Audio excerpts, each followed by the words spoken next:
하나님의 말씀은 잠언 23장 22절에서 25절입니다. 다 같이 한 목소리로 하나님 말씀을 읽겠습니다. 너를 낳은 아비에게 청종하고 내 늙은 어미를 경히 여기지 말지니라. 진리를 사되 팔지는 말며 지혜와 훈계와 명철도 그리할지니라. 의인의 아비는 크게 즐거울 것이요 지혜로운 자식을 낳은 자는 그로 말미암아 즐거울 것이니라. 내 부모를 즐겁게 하며 너를 낳은 어미를 기쁘게 하라. 오늘은 어버이 주일입니다. 참 우리가 교회 나오면 좋은 게 해마다 5월달이 되면은 가정에 대해서 자녀 교육, 부모 공경 여러 가지 대해서 살펴볼 수 있어서 너무 감사합니다. 저는 2001년에 부임해서 제가 외국에 가 있거나 특별한 일이 없을 때는 항상 제가 오늘 어버이 주일에 대해서 설교를 했습니다. 우리는 다 부모 공경해야 된다는 거 알고 있고 내용도 방법도 성경적인 것도 알고 있습니다. 그래서 이번에 사실은 다른 거 하려고 하다가 제가 다시 하는데요, 저는 이 어버이 주일 설교할 자격이 있습니다. 우리 부모님이 저를 효자라고 생각하시고 우리 장인 장모님도 저를 효자라고 생각하고 우리 고향에 계시는 분들도 우리 형제를 효자라고 하고 제가 생각해도 제만큼만 하면 효자입니다. 아마 여러분 가운데 저보다 훨씬 많이 하시는 분도 계시겠지만 저만큼 못하시는 분도 많지 않을까 생각을 하는데, 여러분 옆 사람 한번 물어보세요. 효자세요? 한번 물어보세요. 옆 사람한테. 효자세요?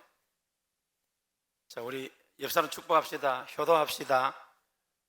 효자 됩시다. 제가 오늘 설교를 15페이지 준비했습니다. 15페이지. 오늘 1부, 2부 때는 한 3분의 1 정도밖에 못했어요. 오늘은 이제 3부 예배 때는 시간 되는 데까지 한번 해보고 하겠습니다. 어버이 살았을때 섬기기란 다하여라. 지나간 후면 애달다 의아리. 평생에 고쳐 못할 일은 이뿐인가 하노라. 부모님 살아계실 때 섬기기 다 해야 됩니다. 저는 어려서 우리 부모님을 이 다음에 제가 비행기 태워서 전 세계 일주 여행 시켜드리려고 그렇게 했습니다. 그런데 안타깝게도 42년 전에 하필이면 제가 하루 종일 힘들게 군생활 하면서 이제 행군했던 그날 5월 8일에 심장마비로 우리 아버님이 점심 식사하시고 그냥 세상 떠나셨어요. 제가 우리 아버지께 불효했지만은 진짜 불효한 거는 별로 없고 우리 아버지께 효도를 다하지 못한 건 있어요. 학생이기도 하고 어리기도 하고 또 이렇게 해서, 그렇지만은 제가 부모 공경하고 부모님께 효도를 다하려고 했습니다. 저희 어머님은 미국 누님 덕분에 저희 어머님 모시고 제가 미국 그랜드 캐년도 구경 가고 라스베가스도 가고 저 플로리다 악어 농장에도 가고 나사 본부에도 가고 저희 어머님은 모시고 제가 미국 여행을 많이 했습니다. 아침 7시 부흥회 가서 플로리다 부흥회 가서 월요일 아침 7시에 출발해서 화요일 아침 9시 정도, 그러니까 25시간 정도 운전을 해서 우리 어머님 또 우리 누님 또 우리 선이 데리고 같이 쭉 여행했던 기억이 있습니다. 그래도 이제 저희 어머님 없는 어버이 주일은 처음으로 맞이하는데 그리움도 있고 아쉬움도 있고 죄송스러움도 있습니다. 저는 오늘 여러분들이 정말 효도를 다하고 있나 그걸 묻고 싶습니다. 혹시 여러분 중에 지금 아버지하고 소식 끊은 지 오래된 분 안 계세요? 세상은 공평하다 하지만은 안 그런 것 같아요. 엄마는 아무리 야단을 쳐도 엄마가 야단 친 거는 기억도 안 하고, 아빠가 어쩌다가 좀 한번 혼낸 거 그거는 다 마음에 새겨가지고 아주 좀 고약한 것 같아요. 우리 애들 이야기가 아닙니다. 어떤 사람은 부모님이 클 때 혼을 난 그것 때문에 아버지 소리도 무서워하는 분도 있어요. 개중에는 자기 부모님한테는 잘하면서 처가 식구들에 대해서는 영 형편없이 하는 사람, 요즘은 많지 않습니다. 그런 사람이 있고, 반대로 친정부모한테는 잘하면서 시부모한테는 너무 못되게 하는 며느리들이 많아요. 우리 추세가 양쪽 다 못되게 하는 사람도 있어요. 자식들한테는 그렇게 잘하면서 부모님한테는 아주 고약하게 하는 사람들이 많아요. 여러분은 어디에 해당되세요? 여러분을 낳으시고 길러주신 부모님께 잘하고 계십니까? 여러분의 사랑하는 남편의 부모님, 시부모님께 잘하고 있어요? 여러분의 사랑하는 아내, 장인, 장모님한테 잘하고 계십니까?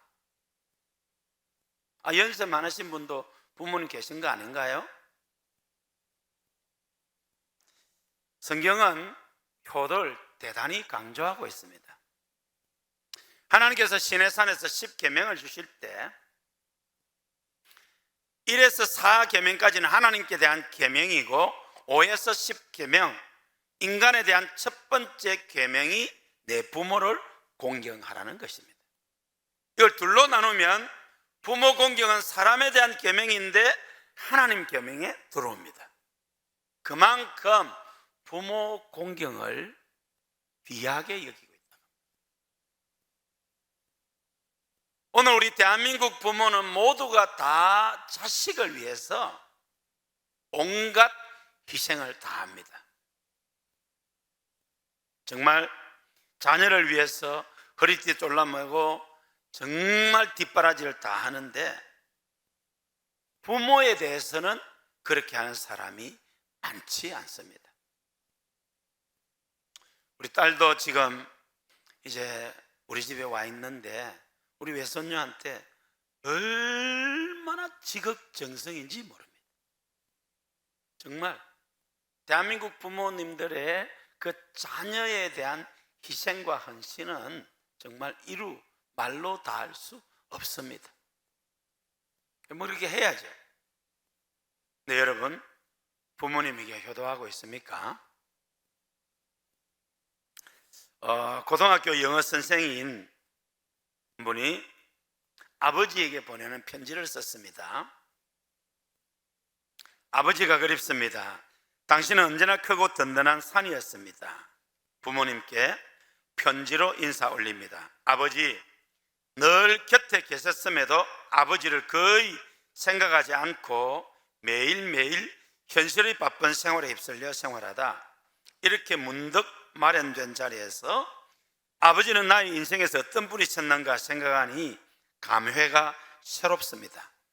지금 이 글을 올리면서 첫머리에 쓴 아버지라는 말이 사실 저에게는 매우 낯설게 느껴진다는 생각을 할 때 아버지와 저는 그동안 보이지 않는 적당한 거리를 유지하면서 지내오지 않았나 하는 생각이 듭니다. 유년 시절 다른 아이들이 많이 사용하고 부르던 아빠라는 약간은 애교 섞이고 다정다감한 느낌을 갖게 하는 그 호칭을 저는 아버지에게 한 번도 사용해 본 적이 없습니다. 그렇다고 아버지나 아버님 같은 약간의 격식을 갖춘 예의 바른 호칭도 사용한 기억이 선뜻 떠오르지 않습니다. 37회의 긴 세월 동안 저는 왜 아버지에 대한 호칭을 거의 사용하지 않았을까요? 아마 그 시대 대부분의 아버지들처럼 아버지 또한 엄하고 무서워서였을 것입니다. 아버지와 많은 대화를 나눈 기억도 없고 아버지가 나를 무척 사랑하시는구나 하는 느낌을 받은 적도 별로 없습니다. 아버지는 가족보다 직장과 사회생활을 중요시하시는 것 같았고 아버지와 저희 형제들이 함께한 시간은 그리 많지 않았습니다. 그러나 제가 결혼을 하고 두 아이의 아빠가 되고 보니 아버지의 무서운 얼굴 뒤에 있는 그 깊은 사랑을 조금은 알 것 같습니다. 37년의 세월 동안 아버지는 저에게 단 한 번의 욕설도 하시지 않았습니다. 제가 두 아이를 키우면서 피곤하거나 지칠 때 수시로 아이들에게 폭언을 하는 것을 생각하면 아버지는 어떻게 다 참으실 수 있었을까 생각하곤 합니다. 아이들이 잘못했을 때 회초리를 들고 사랑의 매라는 이름으로 혼을 내는데 아버지는 단 한 번도 그렇지 않았습니다. 아버지 직업이 군인이라는 것을 생각할 때 아버지에 대한 이런 기억은 저를 무척 당혹스럽게 하면서도 아버지를 새로 보게 합니다.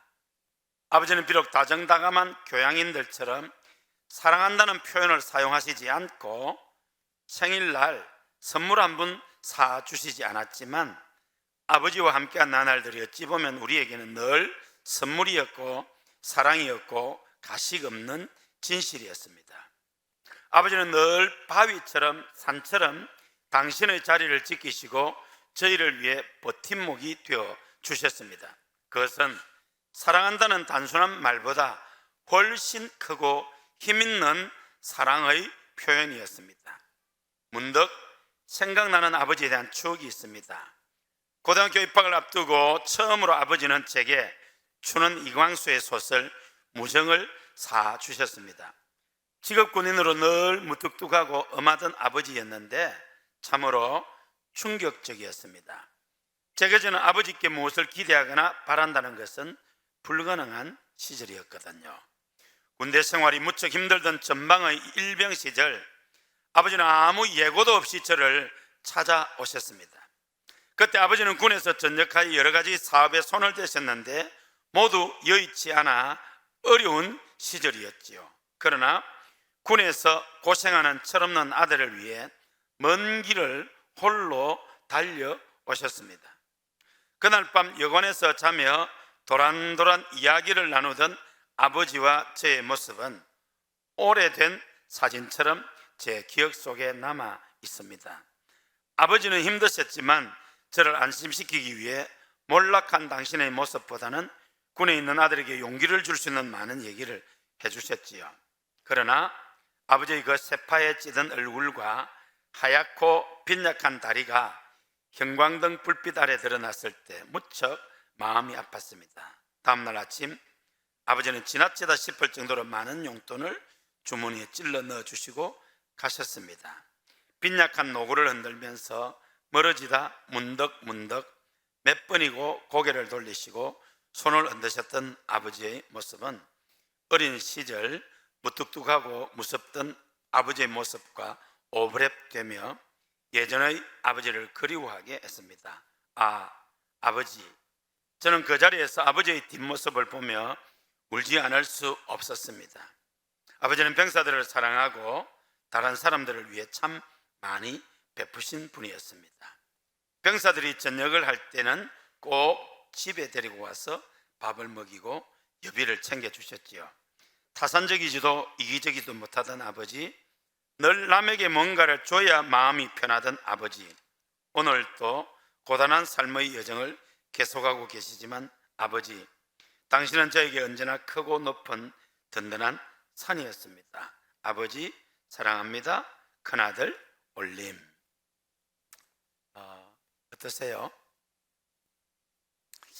저도 제 아버지에 대해서 추억이 몇 가지 있습니다. 왜 우리 아버지가 그렇게 술을 많이 드셨는가? 우리 아버지 인생을 보면 이해가 갑니다. 다 설명드릴 수는 없지만은 우리 아버지 3살에 우리 할머니가 돌아가시고 우리 할아버지가 재혼하시지 않고 차남인데 연세 많은 우리 정조 할아버지 할머니를 모시고 또 딸 하나 아들 둘, 우리 아버지가 삼형제 중에 막내인데 둘, 그게 산골에서 할아버지가 사시면서 저희 아버지는 국민학교 문턱에도 못 가신 분입니다. 제가 이제 목사가 되고 난 뒤에 왜 아버지가 그렇게 술을 많이 드셨고, 술을 많이 드시면 온 동네가 떠나갈 듯이 참 소리를 지르셨어요. 그런데 우리 아버지가 사람을 때리지는 않았어요. 남자들 보통 술 먹으면 때리는데 우리 어머니도 안 때렸고 저희 형제들도 때리지는 않았어요. 제가 욕을 안 하거든요. 제가 최근에 제가 왜 욕을 안 하나 생각해 봤는데 욕을 거의 안 들었어요. 제가 크면서 우리 아버지 어머니로부터 욕 들은 적은 한 번도 없습니다. 우리 어머님에게는 큰 소리로 저 이름을 부르는 것도 없었습니다. 그래서 첫 국민학교 다닐 때 친구들하고 놀면서 애들이 하는 그 욕, 야이 어쩌고 저쩌고 하는 거, 그 정도. 저도 군대 생활하면서 욕 안 했습니다. 군에 갔다 온 사람들은 쫄병들한테 욕 안 했다면 얼마나 이게 대단한가를 아실 겁니다. 근데 제가 사실 중학교 1학년 학교를 그만둔 것도 우리 아버지와 관계가 있거든요. 근데 한 번도 제가 우리 아버지 원망한 적 없습니다. 전에도 한번 소개했습니다. 제가 국민학교 3학년 겨울 무슨 잘못을 했는지는 모르겠어요. 술을 잔뜩 취해오신 아버지가 우리 식구를 다 깨웠어요. 그리고 형님 누나도 있는데 저를 보고 혼을 내면서 발가벗겨가지고 내쫓았어요. 그 밤중에 눈이 하얗게 와서 그 어둠의 무서움을 조금 덜어줬고, 추워서 달달달 떨면서도 혹시 아버지가 또 뭘 할까 싶어서 이렇게 있었던 그 기억이 있습니다. 한참 시간이 흐르고 난 뒤에 형님 누나가 옷을 가지고 와서 이웃집에 가서 지냈던 게 있는데, 그때도 내 커서 이 복수하리라 나는 그 상상도 못했습니다.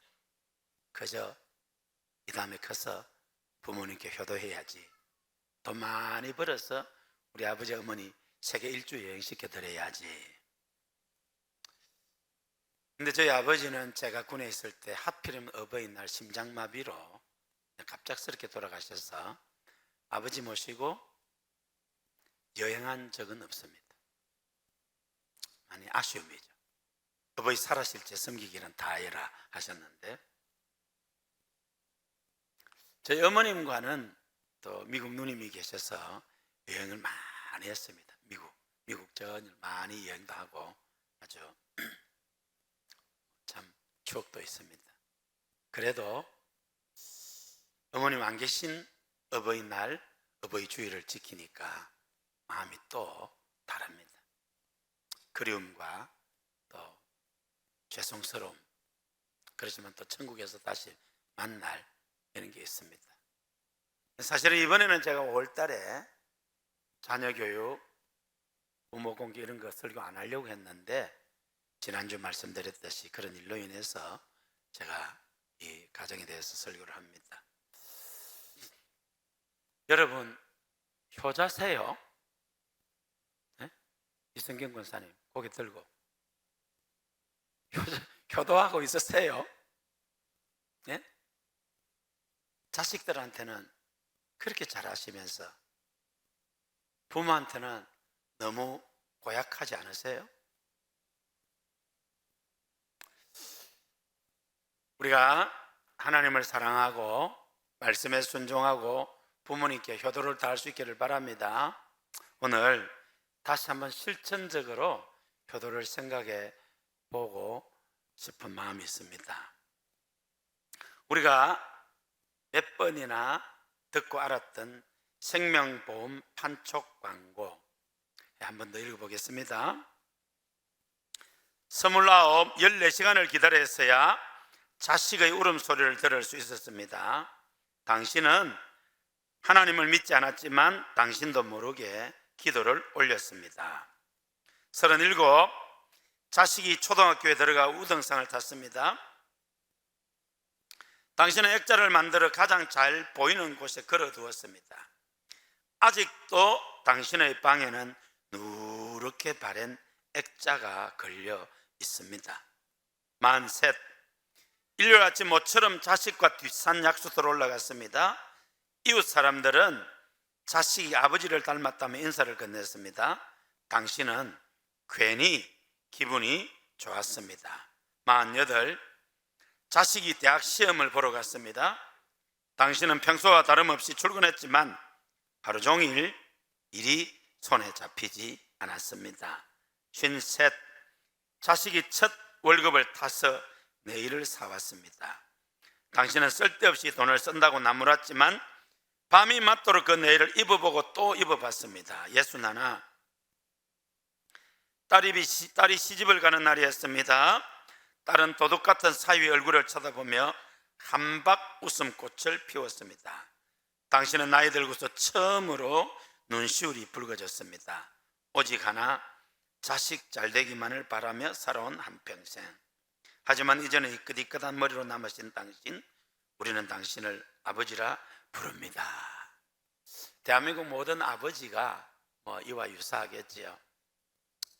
자식 사랑하지 않는 부모가 누가 있겠습니까? 자식 위해서 희생하지 않는 부모가 누가 있겠습니까?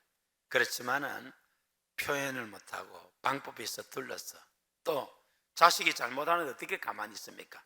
큰 소리도 치고 배초리도 들고. 엄마는 아무리 잘못해도 기억도 안 하면서 아빠는 어쩌다가 뭐 하나 한 거 그걸 가지고 딱 해서 이 녀석들이 이렇게 하고. 참 대한민국은 공평하지 않은 것 같아요. 나라는 공평한데 우리 이 사람은 이게 좀 안 공평한 것 같아요. 억울해. 제 아버지에 대한 추억이 많이 있습니다. 저는 그래도 효자였습니다. 우리 동네 사람들도 우리 고향 사람들도 저희 형제를 보고 효자라고 하고 제일 불쌍했지만은 우리 어머님을 제일 부러워했습니다. 자식들이 효도하니까. 우리 장인 장모님도 이렇게 저보고 저 같은 사람 있나 그렇게 합니다. 저도 그렇게 생각합니다. 저만큼 하는 사람 제 주변에 별로 없는 것 같아요. 어머니에 대한 광고입니다. 21, 당신은 고개를 2개 넘어 얼굴도 본 적 없는 김시댁의 큰아들에게 시집을 왔습니다. 26, 시집 온 지 5년 만에 자식을 낳았습니다. 당신은 그제야 시댁 어른들한테 며느리 대접을 받았습니다. 32, 자식이 밤늦게 급체를 앓았습니다. 당신은 자식을 업고 읍내 병원까지 밤길 20리를 달렸습니다. 40, 그의 겨울은 유난히 추웠습니다. 당신은 자식이 학교에서 돌아올 무렵이면 자식의 외투를 입고 동구 밖으로 나갔습니다. 그리고 자식에게 당신의 체온으로 데워진 외투를 입혀주었습니다. 자식이 결혼할 여자라고 집으로 데려왔습니다. 52, 당신은 분칠할 얼굴이 싫었지만 자식이 좋다니까 당신도 좋다고 하였습니다. 60, 환갑이라고 자식이 모처럼 돈을 보냈습니다. 당신은 그 돈으로 자식의 보약을 지었습니다. 65, 자식 내외가 바쁘다며 명절에 고향에 못 내려온다고 했습니다. 당신은 동네 사람들에게 아들이 바빠서 아침 일찍 올라갔다며 당신 평생 처음으로 거짓말을 했습니다. 오직 하나, 자식 잘되기만을 바라며 살아온 한평생. 하지만 이제는 깊게 주름진 얼굴로 남으신 당신, 우리는 당신을 어머니라 부릅니다. 참 이 광고 카피라이트 보고 많은 사람이 눈시울이 뜨거워졌지요. 여러분, 부모님께 효도를 다시 한번 마음에 다지고 다 할 수 있기를 바랍니다. 자식들에게 하는 거 10분의 1만 하면 포부 연려 소리 들을 겁니다. 그럼 우리 예수 믿는 사람은 인간에 대한 첫 계명이 내 부모를 공경하라는 것입니다. 내가 예수 믿는다고 하면서 내 육신의 부모에게 불효하면 예수 잘못 믿는 것입니다. 하나님 말씀에 불순종하는 것입니다. 오늘 효가 땅에 떨어진 시대를 살고 있습니다. 참으로 효를 회복할 수 있기를 바랍니다.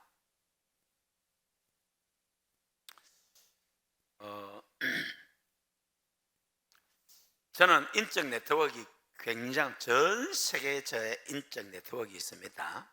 그리고 많은 분들이 정말 좋은 자료들을 저에게 보내줍니다. 설교하는 데 도움이 되도록. 미국에 계신 노 목사님이 약 한 달 전에 보내준 글입니다. 두 여인의 실화 한 토막. 제목이 그렇습니다. 내가 종로구 피른동 사직공원 옆에 살 때 청와대 근처입니다. 만난 장여사는 한국일보 여기자였습니다. 제가 한국일보 여기자, 이분 성함은 지금 장명장, 하여튼 한국일보 여기자 가운데 장여사 있습니다. 제가 그분 칼럼을 아주 감동 깊게 읽은 게 아마 그분인 것 같아요. 잘은 모르지만 학식도 외목도 실력도 대단한 그녀는 남편은 총 맞아 죽고 아들 하나 데리고 평양에서 남한으로 내려왔다고 했다. 가장 친한 친구도 아들 하나 데리고 밤중에 산 넘고 걷고 걸어서 두 여인은 남쪽으로 온 것이다. 평양여고를 졸업한 두 여자의 일생을 지켜보면서 인생이란 무엇인가 다시 생각해 본다. 여러분, 일제시대에 평양여고 나올 정도면 굉장하죠? 굉장한 분들입니다. 장여사는 한국일보의 유명한 기자로 활동하면서 제가 한국일보에 들어가서 장 기자 여자 쳤는데 안 나오더라고요. 아마 이 가운데 아는 분 계실 텐데 좀 알려주세요. 제가 한국일보 장여사는 기억납니다. 70년대 80년대 제가 이분 칼럼을 읽었던 기억이 있습니다. 장여사는 아들 하나를 경기중 고등학교 서울대 법대 수석 졸업을 시켰습니다. 대단하죠? 그리고 바로 미국 유학을 보내서 미 나사 항공 우주국에 취직을 하고 계속 공부해서 마침내 하버드 대학 교수까지 만들었습니다. 굉장하죠? 장여사도 신문 일로 너무 바빴습니다. 장여사와 만남 이후 장여사는 자주 아들 자랑과 아들이 보내준 편지를 보여주었습니다. 지금부터 35년 전 이야기입니다. 그런데 서울대학 시절은 아들 뒷바라지하는 재미로 살았고 아들 자랑하는 재미로 살았습니다. 그렇겠죠. 그 자랑 안 할 사람 누가 있겠어요? 이런 아들인데. 그런데 미국으로 건너간 후 편지만 올 뿐 가끔 국제전화, 얼굴은 볼 수가 없었습니다. 그리고 자기가 너무 바쁘니까 오지 말라는, 미국으로 오지 말라는 그러한 간곡한 편지의 글도 적혀 있었습니다. 그 장여사도 신문기자로서 너무 바빠서 못 갔습니다. 모처럼 휴가를 내서 아들이 보고 싶어서 미국으로 갔는데 아들이 만나주지를 않더랍니다. 여기저기 강의를 하고 강연 스케줄 때문에 엄마와 노닥거릴 시간이 없다고 하더랍니다. 벌써 미국 쪽으로 이렇게 서구 쪽으로 사고가 변해버렸죠. 그리고 엄마가 원하는 것은 성공한 아들 아니냐고. 아들은 분명히 엄마가 원하는 성공한 아들이 되었으니까 되었지 않느냐. 엄마는 성공한 아들 위해서 그렇게 한 거 아니냐. 그러니까 이제 엄마는 한국에 돌아가시라고 하늘이 무너내리겠죠. 울면서 한국으로 돌아왔습니다. 생일날 되면 어김없이 $20를 보내면서 카네이션을 꽃집에 사서 달아라고 보낸답니다. 20달러면 많아도 3만 원입니다. 이 잘난 아들이 어느 날 결혼 편지를 보내왔습니다. 사진과 함께. 너무 바빠서 그냥 둘이 동거하기는 뭐하고 해서 그냥 교회에서 예배를 드렸는데 하면서 사진 찍고 그걸 보내왔는데 엄마가 이해해 달라고 하더랍니다. 여러분 이해할 수 있겠습니까? 노랑머리 파란머리 며느리 사진 보고 이 지인 앞에서 펑펑 울었습니다. 성공한 내 아들 하면서 슬피 울었습니다. 이 아들이 엄마 재산은 전혀 필요 없으니까 사회단체에 기부 부탁한다고 써 있었고 한국에 올 시간이 전혀 없다는 것입니다. 아들을 대학 졸업 보내고 자랑스러운 마음으로 미국으로 떠나 보낸 게 마지막 본 얼굴이었습니다. 그렇게 10년 또 10년 세월이 흘렀습니다. 장여사와 함께 서울로 온 또 다른 친구는 평양에서 오자마자 남대문 시장 순댓국집 주방에 취직을 했습니다.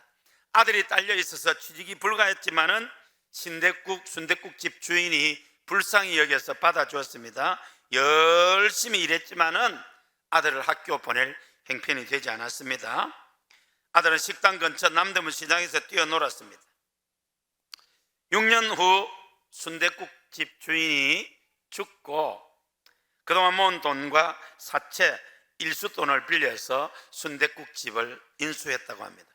24시간 영업하는 남대문 시장 순댓국집 골목 여러 개 중에서 한 곳에서 열심히 장사를 하고 아들이 도와주고 효자 아들은 국민학교도 못 갔지만 아침마다 엄마를 업고 재롱을 부렸다고 합니다. 18살에 시골에서 올라와서 식당에서 일하는 2살 많은 여자분과 결혼식을 올렸다고 합니다. 아들 셋, 딸 하나, 웃음꽃으로 시작하는 그 집은 돈 버는 걸로 20년 전부터 여기저기 땅을 사놓았다면 부동산에 대해서 잘 모르니까 그냥 막 미사리에도 오금동에도 천호동에도 땅을 조금씩 사두었는데 그것을 모두 팔아서 테헤란로에 34층 건물을 사고 삼성동에 건물을 샀다고 합니다. 여러분 테헤란이 뭔지 모르시는 모양인데 그 완전 부자 돈, 그 삼성도 그 어마어마한 돈입니다. 거기가.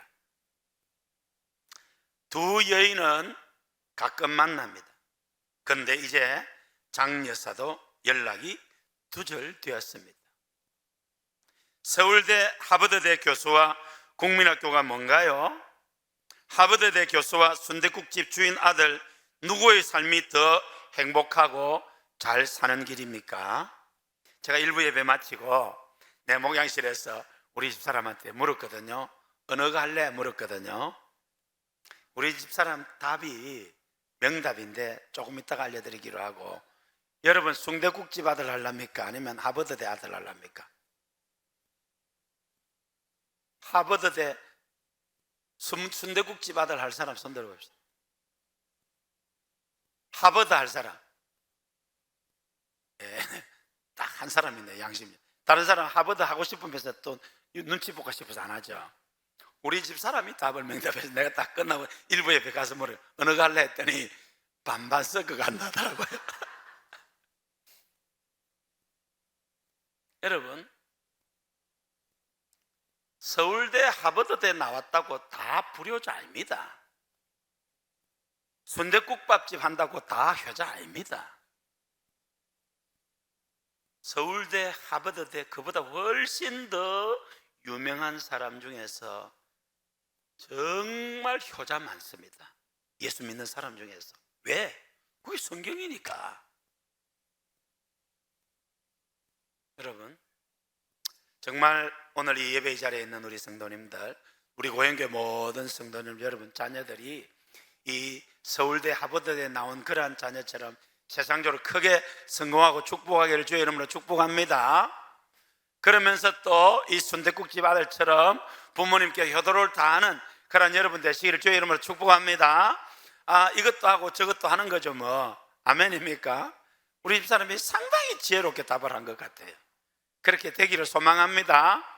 그렇게 될 줄 믿습니다. 배가 아프나? 할렐루야. 사랑하는 성도 여러분, 부모님이 있고 내가 있습니다. 내가 있고 자식이 있습니다. 정말 자식에게 쏟는 그 사랑과 정성과 희생에 10분의 1이라도 10분의 1만 부모님이, 아니 20분의 1만 해도 효자 효녀 소리 들을 겁니다. 부모님에게 효도할 수 있기를 바랍니다. 혹시 아버지 어머니와 관계가 틀어진 분, 오늘 기도하고 회개하고 가정의 달이 가기 전에 회복할 수 있기를 바랍니다. 시어머니 시아버지에게 못되게 하신 분, 잘못하신 분, 마음에 걸리시는 분, 이제 오리 가기 전에 찾아가서 관계 회복하시기를 바랍니다. 그 시아버지 시어머니 없으면 여러분은 지금 시집도 못 가고 있거나 혹은 과부일지도 모릅니다. 그렇잖아요. 친정 부모님에게 하듯 시부모에게 하시기를 바랍니다. 처갓집에도 잘하고 내 부모님에게도 잘할 수 있기를 바랍니다. 하나님께서 지어진 창조물 중에 놀라운 교훈을 주는 것들이 많습니다. 여러분, 우렁이와 가물치 이야기 아시나요? 우렁이는 자기 몸 안에 40개에서 100개의 알을 낳는데 이 알에서 깨어난 새끼들은 제 어머니의 살을 파먹으며 성장한다고 합니다. 어미 우렁이가 한 점의 살도 없이 남김없이 다 새끼들에게 내주고 난 뒤에 남은 빈 껍데기가 흐르는 물에 둥둥둥 떠내려간답니다. 그 모습을 본 새끼 우렁이들이 우리 엄마 두둥실 시집가네 그렇게 한다고 합니다. 오늘 우리 대한민국의 대부분의 부모님들은 자식을 위해서 이렇게 희생하고 헌신하고 있죠. 여러분도 다 그렇잖아요. 가물치는 수천 개의 알을 낳은 후에 그렇게 알을 놓으면서 너무 힘을 써서 그런지 시력을 잃어버린답니다. 그러니까 이제 굶어 죽게 되었습니다. 놀라운 것은 이 가물치 새끼들이 자진해서 어머니 입속으로 한 마리씩 들어가서 엄마를 살린답니다. 그렇게 해서 어느 정도 기력이 회복돼서 눈을 뜨면 새끼 가물치 약 90%가 엄마를 살리고 10%만 남았다고 합니다. 참, 너무 감동적이고 부끄럽잖아요. 사랑하는 성도 여러분, 하나님은 우리에게 부모 공경하라고 명령하셨습니다. 부모 공경은 해도 되고 안 해도 되는 게 아니라 마땅히 해야 할 바입니다. 부모를 공경하고 부모님에게 효도를 다할 수 있기를 바랍니다. 출애굽기 10장 12절 내 부모를 공경하면 그리하면 내 하나님 여호와가 내게 준 땅에서 내 생명이 길리라고 했습니다.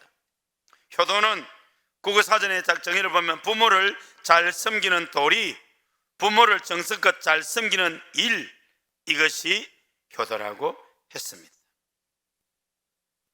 디모데후서 3장 1절에서 5절 우리 읽으시겠습니다. 너는 이것을 알라. 말세에 고통하는 때가 이르러 사람들이 자기를 사랑하며 돈을 사랑하며 자랑하며 교만하며 비방하며 부모를 거역하며 감사하지 아니하며 거룩하지 아니하며 무정하며 언통함을 풀지 아니하며 모함하며 절제하지 못하며 사나우며 선한 것을 좋아하지 아니하며 배신하며 조급하며 자만하며 쾌락을 사랑하기를 하나님 사랑하는 것보다 더하며 경건의 모양은 있으나 경건의 능력은 부인하니 이 같은 자들에게서 내가 돌아서라. 말세의 징조를 말씀한 그대로 지금 세상이 너무 참 폐역무도합니다. 부모를 거역하며 감사하지 아니하며 거룩하지 아니하며 배신하며 조급하며 자만하며 쾌락을 사랑하기를 하나님 사랑하는 것보다 더하며 경건의 모양은 있으나 경건의 능력은 부인하니 이 같은 자들에게서 내가 돌아서라. 사랑하는 성도 여러분, 효가 땅에 떨어진 시대이지만은 우리 예수 믿는 사람은 효도를 다해야 할 줄로 믿습니다. 어머니 마음을 지은 양주동 씨, 이분은 우리 조선의 3대 천재 가운데 한 명이죠. 저는 그렇게 알고 있습니다. 동국대학교 국문학과 교수하면서 대한민국 국문학 발전에 어마어마한 공을 세웠습니다. 이분이 술을 먹고 비틀비틀하면서 대한민국 국보가 넘어간다 이렇게 한 일화들은 유명하게 전해져 오고 있습니다. 근데 이 천재가 신라 시대에 우리 조상들이 쓰던 그 이두문자를 해독해냈습니다. 그런 천재죠. 근데 그 엄청난 업적보다도 저는 개인적으로 양주동 씨가 어머니 마음이라는 시를 쓴 게 정말 우리 국민에게 큰 공을 세웠다라고 생각합니다. 조금 이따가 우리가 한번 불러볼 텐데요. 윤춘병 목사님이 작사하고 박재훈 목사님이 작곡한 어머님 은혜라는 것도 마찬가지입니다. 정말 우리가 5월이 되면은 이런 노래를 마음껏 부르고 또 눈물을 흘릴 수 있고 감격할 수 있다는 게 은혜 아닙니까? 우리가 예수 믿는 게 이렇게 좋은 겁니다. 할렐루야. 사랑하는 성도 여러분, 하나님 사랑하고 부모 공경하고 믿음으로 살 수 있기를 바랍니다. 효도를 다할 수 있기를 바랍니다. 여러분, 부모님과의 깨어진 관계가 이 가정의 달에 회복되기를 주의 이름으로 축원합니다. 부모님을 공경하고 자녀들을 사랑하고 믿음에 견고한 여러분 되시기를 주의 이름으로 축복합니다.